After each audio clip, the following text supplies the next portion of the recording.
네, 안녕하세요. 와저스키입니다. 오늘부터 그죠?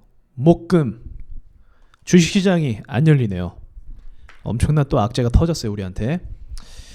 야, 지금 대한민국에 주식 안 하는 사람들이 거의 없을 정도로 많은 사람들이 주식에 관심이 있는데, 심지어 저희 누나까지 관심이 있는데, 이런 상황에서 주식시장이 휴장을 하면 많은 사람들이 고통을 받을 겁니다. 그나마 위안이 되는 건 좋은 날씨니까 이제 나가서 좀 주식을 잊어야겠죠. 맞아요. 우리 쉴 때만큼은 좀 쉬시고 다음 주를 또 맞이했으면 좋겠습니다. 그래서 여러분들이 이제 그 아쉬워하기 때문에 그 아쉬움을 달래기 위해서 제가 영상 하나 올릴게요. 사실 어젯밤에도 촬영을 했는데 마우스를 그 완료 버튼을 안 눌려서 업로드가 안 됐어요. 당황스러웠어요. 저도 30분 동안 찍은 건데 좀 템포 늦춰갖고 올리는 것도 웃기잖아요. 어제 건데. 그래서 그냥 안 올렸습니다. 자, 오늘 시장에 대한 이야기 해볼게요. 오늘 코스피 그리고 나스닥 그리고 원유에 대해서 이야기 해볼게요. 원유가 되게 지금 중요해요. 원유값을 이야기하는 거 이제 많은 사람들이 또 물려 있을 거예요. 정말 멘탈 붕괴 상황일 텐데 제가 그거 말씀드리도록 할게요. 자, 먼저 증시를 보도록 하겠습니다. 이 증시가요, 저는 이제 미쳤다라는 말밖에 좀 나오지가 않죠. 왜냐면 이게 이제 주식의 원리를 조금만 알면 이런 차트는 아무도 예상을 못해요. 정말 단 한 명도, 전 자신 있어요. 단 한 명도 예상을 할 수가 없었을 거예요. 왜냐하면 물리적인 법칙이라는 게 있거든요. 주식에서 차트가 그런 게 있어요. 그래서 기술적 분석이 있는 거예요. 물리적인 법칙, 어느 자리에서 반등이 나오고 어느 자리에서 오르기가 힘들고 이 확률에 따라서 차트가 움직이고, 그리고 큰 그림, 모멘텀 자체는 그 시장의 이슈, 재료, 이거에 따라서 움직인다라는 겁니다. 예를 들어서 삼성전자가 디램 값이 상승해서 매출이 폭이 올라가고 삼성 직원들이 성과급을 막 많이 받는다. 삼성이 좋은 거예요. 그러면 삼성이라는 회사 자체가 매출이 늘어났기 때문에 증시도 같이 올라갈 수 있는 명분이 되고, 이와 더불어서 반도체 관련주 낙수 효과가 막 생깁니다. 이 분위기 속에서 이제 화장품주 막 이런 것들도 막 뜨기 시작하고요. 정부 정책주. 그러니까 이 기반이라는 게 있어야 돼요. 이런 기반, 모멘텀 이런 것들이 있어야 증시가 밀려도 상승으로 가는 이런 여지들을 준다라는 겁니다. 그럼 지금은요, 코로나 잡힌다? 우리나라는 잡히지만 수출 주도형 국가로서 미국과 중국이 경제가 정상화되는 게 더 중요해요. 더 중요하다는 얘기 정정할게요. 우리나라 중요한데 말 실수할 뻔했네. 우리나라도 잡히는 게 중요한데, 경제적인 상황을 봤을 때 미국과 중국의 의존도가 높아서 그 나라가 잡혀야 우리나라 경제가 활성화가 된다. 그래서 우리나라 경제 자체를 보고 판단하는 것보다 미국과 중국의 경제를 보고 판단하고 그 나라의 경제가 순환이 되는 게 더 중요하다, 비교적. 이 얘기예요. 말 조심해야지. 설명하느라 또 말이 이렇게 돼버렸네. 우리나라 안 중요하다는 게 아니야. 우리나라 중요하지만 그만 얘기하자. 자, 아무튼 이 시장을 보면요, 이게 왜 제가 이제 말이 안 된다라고, 이 말은 됐지만 말이 안 된다고 얘기했냐면, 잘 배우세요. 어차피 다 배울 거예요. 제가 1800 얘기했고 그 다음 1900포인트를 얘기했습니다. 이 자리가 굉장히 빡센 자리면서 동시에 의미 있는 자리들이에요. 신기하게 100단위로 가기도 하는데, 자, 왜 그러냐면 보통 증시는요, 저항대에 머물면 이제 세력주는 국유재지나 뭐 이런 세력주 있잖아요. 뭐 우리 좀 소형주들, 슈팅 나오는 대시세 종목들, 이런 종목들의 특징은요, 저항을 앞에 두면 세력들이 시초가를 띄워버려요. 시초가. 자, 보시면 저항이죠. 누가 봐도 저항이에요, 여기 구간이. 자, 누가 봐도 저항인데 이 저항 구간을 세력들이 정말 쉽게 뚫기 위해서는 갭을 띄워버리면 그만이에요. 갭을 띄워버리면 여기 물려있던 사람들이 원금만 오면 내가 판다, 원금만 와라, 이렇게 벼르고 있다가 갭을 띄우면 뭔가 호재가 있네. 호재가 있어야 갭을 띄울 수 있는 거예요.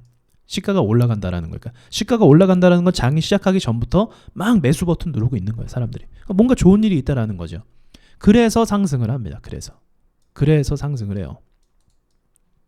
자, 그러면 지금 상황에서 좋은 소식이 사실은 별로 없죠. 뭐 우리나라 기업들 1분기 실적을 얘기하고 앉아 있는데 1분기 때는 미국과 유럽이나 중국은 좀 문제가 있었지만 미국과 유럽이나 이런 선진 국가들이 큰 타격은 없었어요. 중요한 건 2분기예요. 이제 4, 5, 6 이 기간이 굉장히 중요한데 지금 4월 말아먹었고 5월 어떻게 될지 모르고 6월에 돼서야 좀 이제 좀 궤도가 올라오지 않을까 생각은 하고 있습니다. 그러나 이제 이 시기가 이때 평가받는 게 제일 중요하죠. 그러니까 증시는 한 7, 8월 정도가 어떻게 될까라고 이제 물을 수가 있는 단계인데 지금은 이 정도의 소식을 가지고 증시를 어쨌든 올랐지만 오르기에는 좀 무리가 있는 거였지만 올랐어요. 참 신기하게. 그래서 이게 둘 중에 하나가 되기도 해요. 이게 속임수성 상승일 가능성도 사실은 있습니다. 요게 유인하기 위해서 이런 경우가 있어요. 이제 개미들이 많이 붙었기 때문에 시초가가 뜨는 경우가 또 있거든요. 그래서 그런 부분이라고 생각하고 저도 이제 바로 내려와 준다라고 한다면 여기 가격은 다시 탈환을 못할 거다라고 보고 있었어요. 근데 이 자리에서 안착이 되더라고요. 안착. 그리고 그럼 이 다음 열려 있으면 1900 가는 거거든요.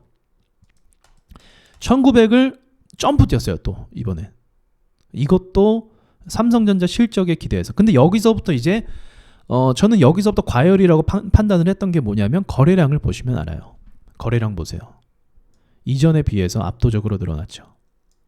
거래량이. 무슨 말일까요? 비트코인이랑 똑같아요. 비트코인 과열되고 고점일 때 많은 사람들이 막 사는 모습이 지금 여기서 나오는 겁니다. 그 전에 거래량 어디서 많이 붙었죠? 여기죠, 여기. 자, 여기. 이건 왜 많이 붙었을까요? 이거는 이제 증시가 큰 폭으로 하락해서 단타 세력들이 여기서 이제 낙폭 크기 때문에 단타로 붙은 거예요. 즉, 이 사람들이 지금 물려 있다라는 거예요. 이 단타로 붙은 사람들. 아, 여기서 찍고 이렇게 올라가면 대박이겠다. 이 사람들이 지금 물려 있어요. 이해되시죠? 물려 있는 상태예요. 그래서 여기를 이 위까지 올라가지 못하는 겁니다. 자, 아무튼 이제 넘어서 여기서 거래가 크게 발생했고 그 뒤로 이제 1800을 띄웠으니까 그 뒤로는 1900 이렇게 돼버린 거예요. 그리고 나서 1900이 밀렸는데 1800까지 밀어야 좀 의미가 있어요. 근데 그 안으로 밀렸고 또 말도 안 되는 게 이 큰 거래량이 물려 있다라는 건 여기 거래가 이렇게 많다라는 건 정말 수많은 사람들이 샀다라는 거거든요. 초보 개미들까지도. 이날 많이 샀을 거예요. 제가 장담할 수 있어요. 이날 엄청 샀을 겁니다. 갭 띄우고 해갖고. 초보자들은 갭 띄우고 그런 거 모르기 때문에. 자, 그리고 나서 엄청나게 샀다라는 전제로 봤을 때 밀렸죠. 근데 밀린 다음에 이 김정은 악재로 밀렸는데 그 다음에 또 말도 안 될 정도로 상승폭으로 다 메꿔준 다음에 1900을 다시 뚫어요. 저 힘든 구간을. 저렇게 뚫기 어려운 구간을 또 뚫는다라는 거죠. 요거는 진짜 이건 아무도 예상할 수 없던 모양이었을 거예요. 정말 쉬운 구간이 아니거든요. 주식을 하는 사람들은 다 여기서 매도 때립니다. 네, 오르기가 어렵다라는 판단을 할 수밖에 없어요. 오른다라는 판단을 하는 전제는 뭐냐면 재료가 있어야 돼요. 재료가. 기대 심리라는 거죠. 주식을 팔지 않도록 손에 쥐고 있도록 만드는 명분이 필요해요. 명분이 있어요? 코로나 우리나라 다 잡히는 거? 아까 얘기했지만 조금만 아는 사람들은 우리나라 코로나 잡히는 것보다 또 말 잘못할 뻔했네. 우리나라 코로나 잡히는 것도 중요하지만 조금 경제에 대해서 아는 사람들은 지금 미국과 중국만 보고 있어요. 미국 보고 있어요. 미국이 빨리 잡혀야 돼요. 근데 지금 아직도 확진자 계속 늘고 있잖아요. 이렇게 악재가 언제 터질지도 모르고 미국 셰일가스 업체도 또 하나가 파산했잖아요. 이런 상황에서 유가 박살나고 있는 상황에서 호재가 없는데 또 밀어 올린다라는 건 정말 아무것도 모르는 개미가 들어왔거나 아니면 세력이 장난을 치는 거거나 둘 중에 하나예요. 그리고 오늘 보세요. 오늘 이제 마지막인데 제일 중요합니다. 거래량. 폭주하죠. 폭주. 역대급이에요. 이 거래량. 아니 그전에는 사실 이것보다 더 크게 친 적 있는데 이날 이때도 한번 볼게요. 무슨 일이 있었는지. 자, 이때네요. 이때. 요 구간이네. 요 구간. 이때도 내려오는 거 좀 잡았나 봐요. 사람들이. 근데 이때도 내려올 때 거래량이 좀 많이 늘었었네요. 똑같네요. 아까랑. 보시면 떨어질 때 낙폭이 과하니까 밑에서 주워 담으려는 사람들이 이날도 들어왔던 것 같아요. 이날도. 그리고 나서 어떻게 됐나요? 여기 거래량 찍고 들어왔다가 좀 올랐다가 붕괴됐네요. 차트가. 네, 그러니까 이런 거래량은 별 의미가 없어요. 이거는 단타 거래량이에요. 그러니까 수급이라고 보기에는 좀 어려운 위치고 단타. 그냥 많이 떨어졌으니까 사고 팔아야지 하고. 그래서 아마 여기서 많이 나갔을 거예요. 많이 나가고 좀 시간 지났다가 조금 더 올라왔다가 이 부분 이제 이 거래가 많이 터진 이 기준들 있죠. 여기 이런 기준들로 해서 더 이상 오르지 못하는 이런 모양을 갖고 있다라는 거죠. 이때만요. 이때만. 네, 그리고 시간이 또 지나고 경제가 활성화되면서 또 다른 모습을 보여주는데 어쨌든 지금 거래량을 이야기하는 거예요. 지금 오늘 거래량이 역대급이다. 아마 1800을 뚫은 이후로부터 투자 심리가 많이 바뀌었을 거예요. 이때 많이 물려있을 텐데 이걸 뚫음으로써 투자 심리가 이제 간다로 바꿨을 거예요. 그래서 우리나라 전고점 뚫고 우리나라 지금 별의별 좋은 얘기 다 나오고 있죠. 뭐 우리나라가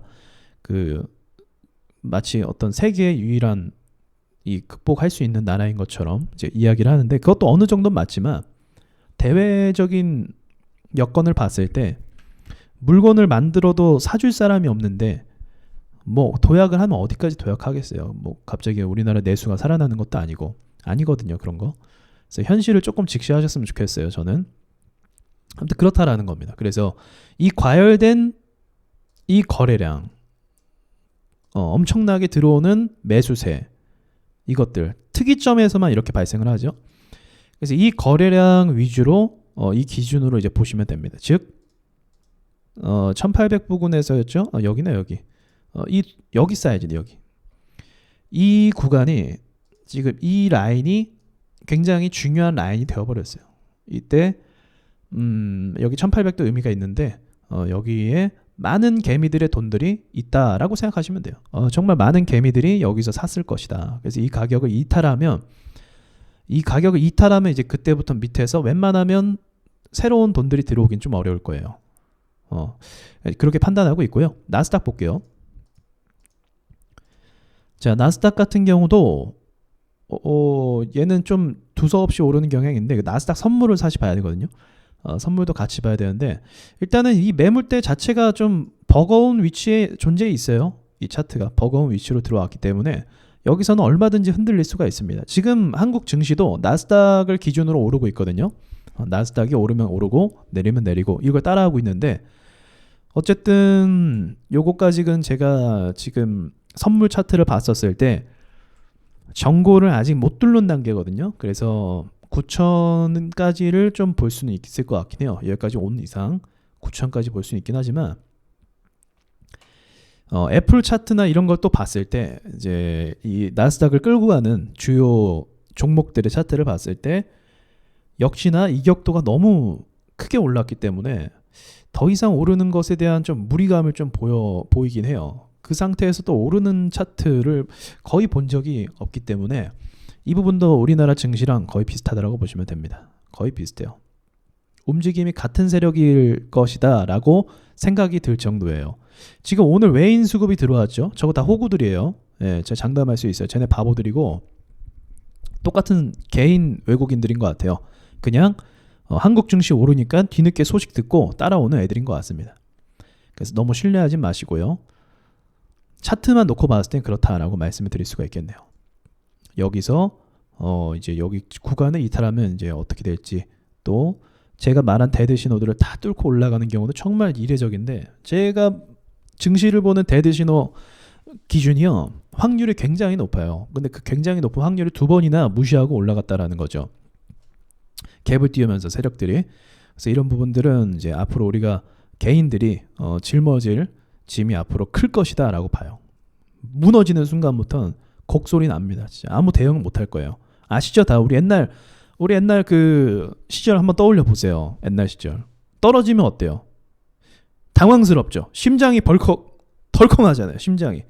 이거 뭔 일이야 이거 하면서 막 검색하죠. 토론방 들어가죠. 토론방 들어가니까 또 막 떨어지니까 막 욕설 쓰면서 끄죠.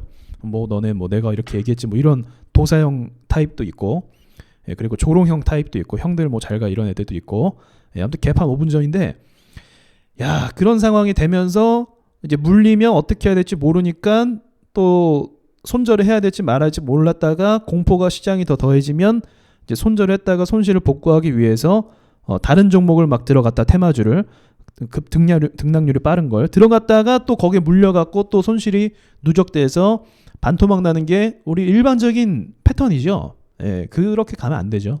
일반적인 패턴이 있는데 그걸 그대로 쫓아가면 안 되죠. 항상 이성적으로 대응을 해야 돼요. 자, 그러니까 이렇게 과열된 시장 자체는요, 건드리는 게 아니에요. 언제 시뻘게 져갖고 터지지도 모르는 애를 왜 올라탑니까?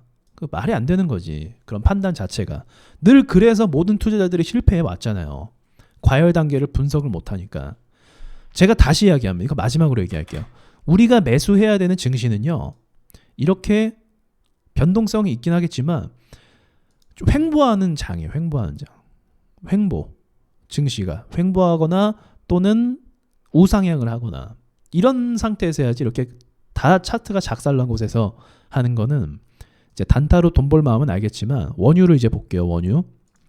돈 벌고 싶은 마음은 알겠지만 이렇게 원유 차트를 보면 여러분들은 정말 운이 좋은 거예요. 이 말씀을 왜 드리냐면,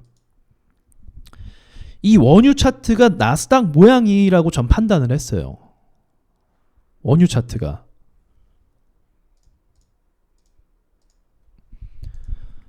자, 볼게요. 자, 이게 5일 차트거든요, 현재. 5일은요, 나스닥이랑 똑같이 간다라고 보시면 돼요. 그러니까 이 글로벌 증시랑 비슷하게 가요. 근데 폭락하고 나서 3월달 폭락하고 나서 4월달은 어땠어요? 추가로 또 폭락했죠. 제가 이 그림을 본 거예요. 그러니까 5일이 빠지는 거는 예측은 어느 정도 됐는데, 나스닥이 이렇게 기가 막히게 막 상승을 잘해줄 줄은 상상도 못했던 거죠. 5일은 진짜 초박살 나갖고 막 마이너스가 돼갖고 막 다 힘들어지고, 지금 그 유가 그 기름 배들 막 둥둥 떠다니는 거 보셨죠? 예. 야, 얼마나 끔찍합니까? 이런 상황이. 이게 나스닥을 제가 이걸 봤던 거예요. 그래서 조심하라고 했던 건데, 이 상황이 될 수도 있었어요, 여러분들. 정말 소름 돋는 거죠. 우리 나스닥도 저렇게 빠져서 이 모양만 놓고 보면, 지금 5일만 놓고 보면 나스닥이 5천 가도 안 이상한 상황이었어요. 지금 기술적 반등이 왜 저런 식으로 세력들이 하는지는 잘 모르겠지만, 상황상 정황상 이럴 뻔 했다라고요. 그래서 나스닥 5일 차트에 대해서 말씀을 드리자면, 5일 같은 경우는 지금 제가 12달러를 얼마 전에 얘기했던 것 같나? 그건 좀 카톡방에서 얘기했구나.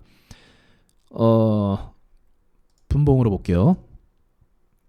5일은요, 지금 12달러 기준이 제일 중요한 가격이에요. 12달러. 이 12달러 기준만 잘 지켜주고 견뎌내주면은 좀 느리긴 하겠지만, 몇 개월 걸리긴 하겠지만 40달러까지 44일까지 볼 수는 있어요. 이 차트 자체를 놓고 보면요. 근데 지금 약간 위험한 게 뭐냐면, 지금 약간 위험해서 벗어났거든요.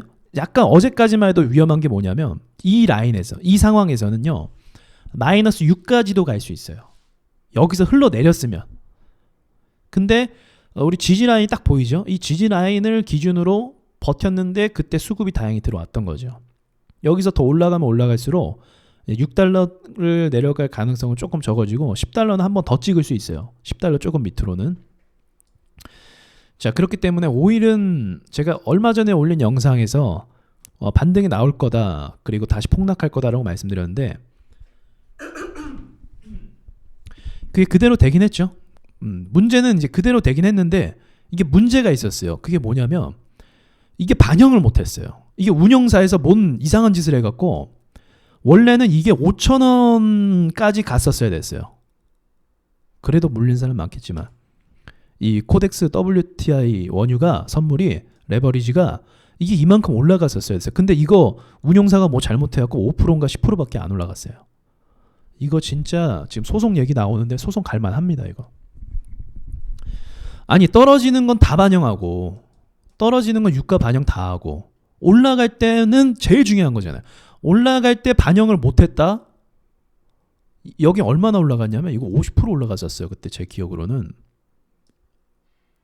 50% 이상 아마 올라갔었을 거예요. 이거 떨어질 땐 떨어지는 건 다 반영하고, 그래서 얘가 지금 18달러 다시 탈환했었잖아요. 그럼 18이면은 제가 말한 한 5,000원 부근은 됐을 거예요.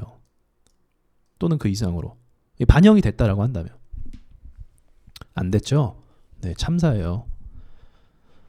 예, 그래서 지금 이거 물린 사람들 조금 답이 없긴 해요. 제가 봐도 정말 롱 포지션으로 막 보유해야 되는데 굉장히 지금 사실은 무서운 자리거든요.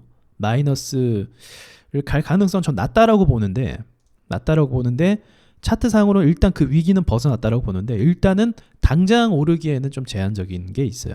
당장 막 치고 올라가서 뭐 $40 가고 제가 그전에 말씀드렸던 것처럼 오일은 그렇게 빨리 움직이는 게 아니에요. 경제가 돌아가면서 오일에 대한 수요가 일어나면서 또 감산도 하겠죠. 감산에 대한 조절이 일어나면서 동시에 맞춰지는 거예요, 가격이. 섣불리 막 움직이지는 않습니다. 어쨌든 오일 들고 있는 분들은 $10 기준, 다시 가면 지옥이긴 한데 $10 기준으로 버텨보세요. 12달러가 1차적인 방어 라인이에요. 12가 1차적인 방어 라인이고 $10가 최종 마지막. 이거 벗어나면 $6 간다고 보시면 돼요. 아시겠죠? 이거 벗어나면 $6 가는 거예요. 굉장히 무서운 거예요, 지금. 그러니까 조심하세요. 그리고 오히려 ETN으로 하시는 분들이 있는데 이거 그냥 그렇게 그 레버리지 큰 거 안 해도 돼요. 지금 변동성 자체가 미쳐갖고 오늘도 지금 전일 대비 7% 오르고 있어요. 오일이. 그래서 이거 그냥 막 그런 거 할 필요 없어요. 뭐 곱하기 2 이런 거 할 필요 없어요. 죽어요, 그거 하다가. 그러니까 조심하세요. 괴리율도 막 높은 거 보니까 지금 이 주식 시장이 얼마나 지금 투기판인지를 보여주는 거예요. 괴리율이 그렇게 높아도 그냥 막 들어가잖아요. 돈 때려 박잖아요. 이성이라는 게 지금 마비가 돼버렸죠, 지금 시장이. 아무튼 오일은 전략적으로 매수를 생각하는 분들은 저는 괜찮다라고 보고 있기 때문에 네, 그렇게 판단을 한 거고, 마지막으로 나스닥 선물 차트를 보시면 이게 이제 중요한 가격선들이거든요. 여기 전고점을 바라보고 있어요. 자, 이게 스토리가 이게 살짝 밀렸는데 이거 밀리면 안 되는데, 갈 거면은 지금 여기서부터 갈 거면 이렇게 하고 튕기겠죠? 좀 튕겼다가 아니면 살짝 튕겼다가 이제 가는 거, 이런 그림이 있어서 제가 아까 말한 나스닥이 9,000 선물 기준으로는 좀 봐야겠네요, 얼마인지. 이런 그림이 나오면은 이제 증시가 우리나라도 좀 여진 남아 있거든요. 그래서 그렇게까지 조금 더 채울 수 있을 것 같기도 하고, 그게 아니면 지금 어쨌든 또 폭락이 나올 수도 있는 자리예요. 저 위치 자체가 안정감 있는 자리가 아니에요. 그래서 폭락이 만약 여기서 나오면 버텨주지 못하고 나오면 뭐 이 구간까지 밀리죠, 충분히. 이렇게 밀리죠. 그리고 나서 봐야 돼요. 여기서 밀리고 나서 빠르게 올라와야 되거든요. 밀리고 나서. 근데 빠르게 올라오지 못하고 한 번 더 민다. 그럼 그때부터 이제 하락 시작이라고 볼 수가 있는 거죠. 그때부터 하락 시작이라고 볼 수가 있어요. 그러니까 지금 일단은 좋은 자리도 아니고 좀 지켜줘야 될 어떤 저 가격을 지금 무너뜨린 것 같은데, 그렇게 판단해 볼 수가 있겠네요. 자, 아무튼 연휴를 좀 잘 보내시길 바라겠고요. 그리고 주식 뭐 쉬는 시간 동안 주식 공부하는 건 좋죠. 차트 공부하고. 근데 뭐 물린 거 차트 보지 마세요. 어차피 답 없어요. 답 없고 여러분들이 잘 이 시장을 대응하셨으면 좋겠고, 저도 좀 이렇게 영상 올리는 게 도움이 되었으면 좋겠네요. 요즘에 이런 시황 영상을 많이 올리는데 도움이 되시면 좋아요를 눌러주세요. 그럼 제가 그거 보고 이 영상을 이렇게 올리는 거 좋아하시는구나 생각할 수 있을 것 같아요. 근데 또 마음에 안 들면 이렇게 뭐 반대 누르실 수도 있는데 그러지 마시고요. 그냥 카페에 오셔서 의견을 달아주세요. 이런 얘기 좀 해주세요. 이렇게. 네, 이상 마치겠습니다.